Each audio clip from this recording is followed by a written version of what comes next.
Hello everyone and welcome back to Neverland. I am Zor, I am the host of our system and for this video. And I'd like to welcome you all back and thank you for coming back and watching our earlier videos and for being here for this one here. We greatly appreciate it.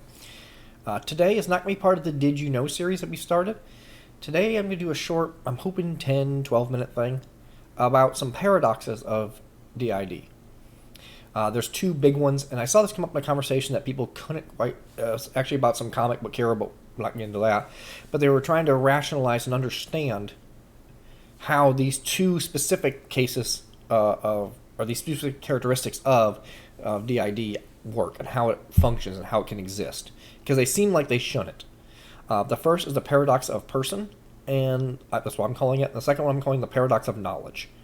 The paradox of person is, simply put, that how is it that you are one person, physically, one body, yet several people, individually unique? Paradox of knowledge is that you know things that you don't know, and that you both know and don't know that you don't know. And that one sounds really confusing. We'll come to that in a minute. The person one I think is a little bit easier to understand. I can actually contextualize this in a different way for everybody, and hopefully make this a lot easier to understand, a lot clearer. Everybody has a family. Everyone has, even if you grew up in situations that were kind of less than ideal and have for people who grew up in an orphanage, you have people that are like family to you. You have friends. You have parents. I'm going to use a stereotypical family for this. Everyone knows what these kind of relationships are like. So I'm going to use a stereotypical, hypothetical family of, parent, child. Because at one point in America it was, 2 parents and 2.3 kids or whatever. It's probably not that now, but whatever. And this family is the system. As a whole, the family would be the system. And that would be represented by I'm going to use this thumb here, good hand thing. This would be what everyone sees, the one body, representing the whole family. Within the family, under that one name, in this case one body, you would have parent, child. All of these are unique individual people within the family, within the whole. But they are all connected in one whole. Not hard, is it? And I'm going to usually talk a little bit about the personalities, completely off topic on this a bit, just to kind of clarify a few things. There are no one piece of the family, more important than the other. There are different roles. You can argue that, in the 1950s traditional model, the mother was the primary caretaker or homemaker, whatever. The father was the going out working kind of thing. Son and daughter, different things, whatever. You can argue that there's different roles, and there absolutely are. There's no denying that. My role, if I were one of these, would be host. I'm the one that's out the most. I'm the one that people know the most. I'm the one that tends to be the most present. Unless things get really stressful or weird, and that's a whole different topic. We can talk about that one day, too, because that's probably important to talk about. Pixie is kind of a protector role. She steps in, and she is fiercely defensive of us. And when things are scary or traumatic or just threatening, she's often the one that takes over. There are parts like Angel who took some of the more difficult time. I'm not going to go into the details on that. And there's like Chloe and Katya. They were more about fitting in or handling time alone that we really didn't want or couldn't cope with at the time. There's a whole bunch of us, but we all have different reasons. But we all have different roles that we fill in the moment that created the need for them. And since then, because once a part's there, it's there. It's kind of like, I love the broken bowl. If you take a glass bowl and you drop it, and it breaks into 15 pieces, you glue them all together, it's still one bowl, but every piece is absolutely integral. There's no essential piece that you can take out and be the piece. There's no piece that is the original or main piece. They're all essential and all needed. That's kind of why I use that example, because it illustrates that really well, and everyone can understand what that is. Everyone's dropped something and had to glue it back together, be it a plate, a bowl, a toy, model, or a puzzle. Puzzle is a great example because the overall picture is the whole. No piece is more important. If you're missing one, it's not complete. So the paradox in this is that while we are one person, we are several people. Yet while all these several people exist and operate individually, often have their own manner of expressing themselves, have their own needs, wants, and desires to a lot of cases, and sometimes those conflict with each other. The paradox of that is, at the same time, we're all one person. That's really difficult to understand internally sometimes. When I first found out about the others being part of me and all of us being one, it was terrifying. It was really confusing. And it took months to really, really start to accept it. And the last couple of years, since we've been in therapy, we've gotten past the point where we're accepting it. We're now looking for ways to kind of express it and allow all the parts of us, all of us, to have that kind of time and way to express themselves. Have little things constantly, little ways that can manifest in the body. So no matter who's out, they have a little bit of connection and comfort and feel more at home. But also have their own time to do whatever So there are streams that someone wants that I don't care for, things they listen to that I don't care for, whatever. I mean that's kind of like a family, right? They have to have their own little space. Everyone has their own room, or everyone can come together and do things together sometimes, which is good and essential. Just like DID, that is absolutely essential, and that's our goal, is to get more of that together time. But at the same time, just like a family, everyone needs their own little time to do their own thing once in a while, and that's healthy and good. Even if you get to the point of a fusion where two parts become like one, because even if you get a final fusion where all parts come together, you're still never truly single. You're just very single-like. All the parts are constantly working in concert together, which is ideal from what most therapists say. Most systems don't get that far from what I understand. That's not our goal at the moment, but we'll talk about that later too. The bigger paradox, the one that's harder to understand, is the paradox of knowledge. Again, this is my term for it. This isn't a clinical term. I call it this because this is one of the hardest things I've struggled with since learning about being dissociative, particularly being a part of OSDD, DID. And I've had diagnoses one and the other, and they're essentially the same. There's very, very tiny differences. And for the sake of this, though, it doesn't matter. But the difficulty with this is understanding that you know things, but you don't know them. And I know that sounds really weird. And knowing that you don't know. Also knowing at the same time that you don't know that you don't know. I mean, you can fall down a big rabbit hole trying to make the linguistic gymnastics to make this logical, but it works. It does. Because it exists. And what this means is, there is things that happened. There are things that we lived through. There are things that happened. I can speak English, I promise. But there are things that happened that I, Zor, host, was not present for. Another part of us was out, and something happened. They know what happened. I don't. I may or may not even know about it. I mean, I'm sure there are things that, Kit and Caleb, Pixie, whomever has done, gone off, watch this, talk to this person, that I have no idea happened. To this day, I still don't know. I know that I don't know this. On the other hand, there are things that they've done that I've learned about later, either from journal writing, or they told me. Usually through our journal, for us, we don't have that great verbal kind of communication inside yet for most of us. We're still working on that. Communication should be in our video, I guess. Or they've told other people have talked to me about it, because we kind of have a few safe people we can talk to. Or they've talked to the doctor and he's told me. So I know that I don't know what happened, but I know about it. So I know that I don't know. I mean, yeah, it's a trip. And then there's someone where I've managed to have that shared awareness with them after the fact, and on very, very rare occasions, some co-consciousness during the effect, so that I know, or I know firsthand. I mean, there's lots of different ways to know and not know things. It's hard to wrap your mind around this. It's hard to wrap my mind around it, and I live with it. I'm trying to put it in a term that most people understand.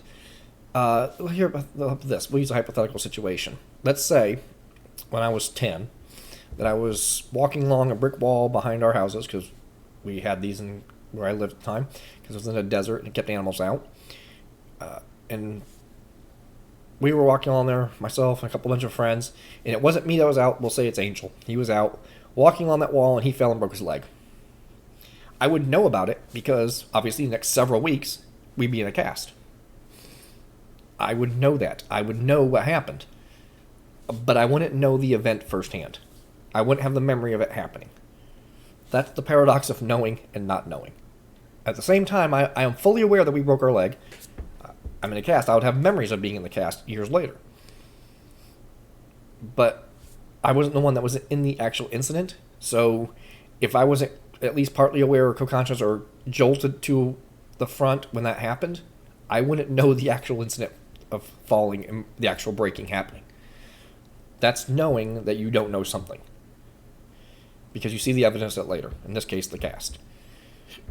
Likewise, I can know that things happened and not know what they were.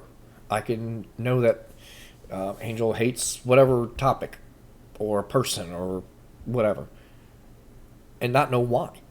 So I know that there's something there I don't know. And then there's things that, like I said earlier, that just like anybody else, just like they're using the family model. If, one of the kids is out of the house, hanging out at a friend's house, and they do something, and they come home, and it wasn't anything, they weren't getting in trouble, weren't causing problems, whatever. The other people who weren't there won't know what they were doing. They know that they don't know. And you can have someone, say a teenager sneaking out of the house at night. Parents are sleeping, teenager sneaks out, does whatever, sneaks back in, the parents don't catch them. They don't know that they don't even know the kid was out. These are the kind of mentally just mind-blowing things that people with DID live with every day. And these can be mundane things. It can be as small things as a conversation. You can be suddenly present in a conversation with somebody and have no idea, know that you don't know what was just talked about. You could be doing something and someone come up and ask you, hey, why didn't you do this? And suddenly realize that you didn't know that you were supposed to do something. You didn't know that you didn't know. Until that moment. And then suddenly you realize, oh, I don't know what you're talking about. In the inconsistencies this causes, the confusions this causes, it can cause all sorts of problems. And it's little things every day. There's always something. That's why, for us, I keep a book, write down things we gotta do. I try to keep appointments in here. I try to keep notes on things. We've got a little app on our phone that also does that for us. Because these little things happen. And now being aware of it, it makes more sense and not so flaky and just forgetful. Because we can kind of manage it. You can learn to manage some of these things. But the struggle is always there. These paradoxes are absolutely characteristic of living with DID.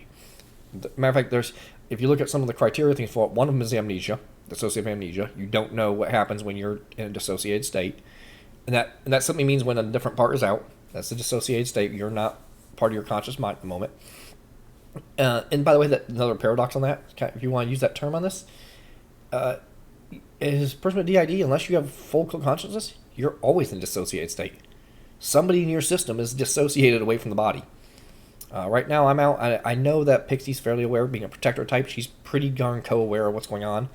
That's a one-way thing, though. When she's out, I don't know what she's doing. But the rest of them, they don't know what I'm doing right now. I noted in our journal I was going to do a video, so I don't know who read it before I did that, because I wrote it last night. Again, one of those things I don't know, right? I know I don't know who read it. But they're not present. They're not aware. They're dissociated from the body at the moment. When they're out doing things, I'm dissociated from that's that dissociated state, that kind of confusion, that kind of lack of connection, that lack of cohesion of the full mind, of the whole body together. That, in a nutshell, is DID. These paradoxes and these confusions, these little inconsistencies, these ups and downs, that is exactly what we live with every day. And it's really confusing. It's really hard. Sometimes it's really stressful. And that's why normalcy and pattern routine for some of us is so important. I tell people I joke that I'm OCD. I don't know that I qualify technically or clinically for it, but there's certainly traits of it. I walk around turning lights off, turning them on and turning them back off, just to have light switches down to be off. It drives me crazy. It's a consistency, it's a stable thing. As you can tell from behind me, we just moved. I was without internet for 10, 11 days. Most people I talk to, most people are aware of us, that all of us have a connection with, or online. Having at my desk, our desk right here, with our computer stuff together, is a normal thing. We can just kind of sit back here. It's kind of an L-shaped desk. We can get behind it, have our little walled-off area, and we can do our thing and have that kind of moment in that time.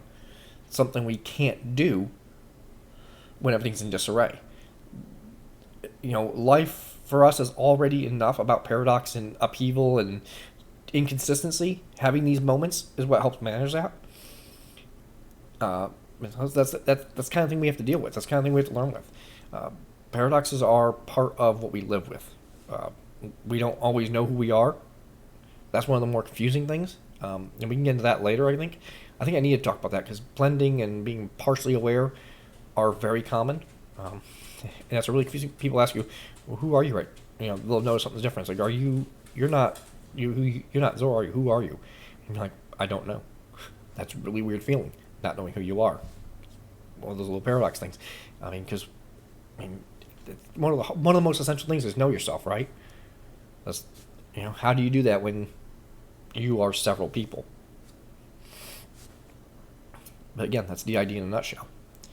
I know these probably caused a lot more questions than it helped clear up, but I'm hoping at least those two key pieces of it, I call it paradox of person and the paradox of knowledge, I hope those make a little bit more sense to people and why it's so confounding and so hard for us to explain and live with and so hard to manage. I hope maybe this clears up a few things. I say about 16 minutes, so I'm probably going to cut it here. I just mainly want to get this video out because I haven't had a chance to do anything because, well, our computer, we only had it up a few days, and we just had internet as of like Monday. So, yeah, today's what, Wednesday? So, yeah, 2 days now. It's been that kind of few weeks for us, but I'm hoping we'll be out of town a little bit coming up. But I'm hoping after that things will get back to the normal 2 to 3 week thing. Have a video at least once every 3 weeks. That's what our goal is. And we'll get back to our series and then see where we go from there. But thank you everyone who watched today. Thank you everyone who's been watching. I noticed that we were grabbing somewhere between around 30, 35 views within the first week or so of each video, and a couple of them are pushing 50 now. Thank you so much, everyone. I really, really appreciate it. We love all of you, and I hope this is teaching something. I'm hoping this is helping raise awareness. I'm hoping that's making people understand what so many of us go through. Because as I was seeing on a thread on Twitter, I think it was the other day, we're not rare. It's a rare disorder, but it's rare as like red hair is rare. It's rare as green eyes is rare. They're everywhere. People like us are everywhere, and most people don't even know. So I'm hoping maybe this will help explain things and make awareness and help take some of the stigma away. That's our goal for all this. But again, thank you for watching, and we will see you next time.